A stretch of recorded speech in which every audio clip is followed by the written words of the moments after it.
റംസാന്റെ പുണ്യമാസത്തിലേക്ക് വിശ്വാസികൾ ചുവടുവെക്കുന്നതോടെ ഈന്തപ്പഴ വിപണിക്ക് മധുരമൂറും വിൽപ്പന. വ്രതാനുഷ്ഠാന പരിസമാപ്തിയിൽ ഉണങ്ങിയ ഈന്തപ്പഴം കഴിച്ചാണ് വിശ്വാസികൾ നോമ്പ് മുറിക്കുന്നത്.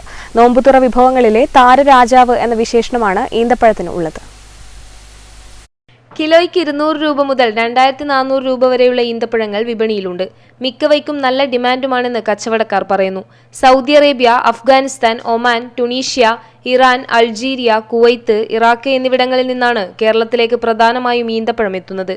വിശ്വാസികൾക്ക് ഏറെ പ്രിയപ്പെട്ട അജുവ വിപണിയിൽ സുലഭമാണ്. പുണ്യഭൂമിയായ മദീനയിൽ നിന്നെത്തുന്ന ഇതിന് വില കിലോയ്ക്ക് 1400 രൂപയാണ്. ഒമാനിൽ നിന്നുള്ള കിമിയ, അറേബ്യയിലെ സഫാവി, മബ്രൂം, ഇറാഖിലെ മറിയം, ജോർദാന്റെ മേജോൾ, ഇറാന്റെ ഫാറാജി എന്നിവയ്ക്കും പ്രിയമുണ്ട്. പാക്കറ്റിലും ബോക്സുകളിലും അല്ലാതെയും ഈന്തപ്പഴങ്ങൾ വിപണിയിലുണ്ട്. പുണ്യമാസത്തെ വരവേൽക്കുന്നതിന് വേണ്ടി വിദേശ രാജ്യങ്ങളിൽ നിന്നുള്ള ഈത്തപ്പഴങ്ങൾ തൃക്കരിപ്പൂരിലെ വിപണിയിലും എത്തിയിരിക്കുന്നു. സത്യവിശ്വാസികൾക്ക്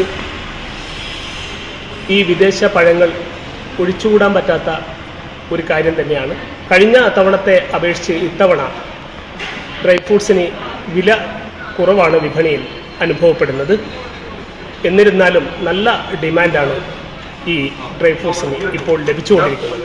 ഇറാഖിൽ നിന്നുള്ള സക്കായിക്ക് മധുരം കുറവാണ്. പ്രമേഹക്കാരുടെ ഇഷ്ട ഈന്തപ്പഴമാണിത്. ഇക്കുറി വിപണിയിൽ വൻതോതിൽ ഈന്തപ്പഴം എത്തി. നോമ്പ് ആരംഭിക്കുന്നത് മുതൽ നല്ല കച്ചവടവുമുണ്ട്. നോമ്പുതുറയിലെ മറ്റൊരു പ്രിയ താരമാണ് അത്തിപ്പഴം. അഫ്ഗാനി അത്തിപ്പഴത്തിനാണ് കൂടുതൽ ഡിമാൻഡ്. തുർക്കിയിൽ നിന്നുള്ള ആഫ്രിക്കോട്ടിനും സ്വീകാര്യതയുണ്ട്. 100-ലേറെ വ്യത്യസ്ത ഡ്രൈ ഫ്രൂട്ട്സും വിപണിയിൽ സുലഭമാണ്. Network news, Trikaripur.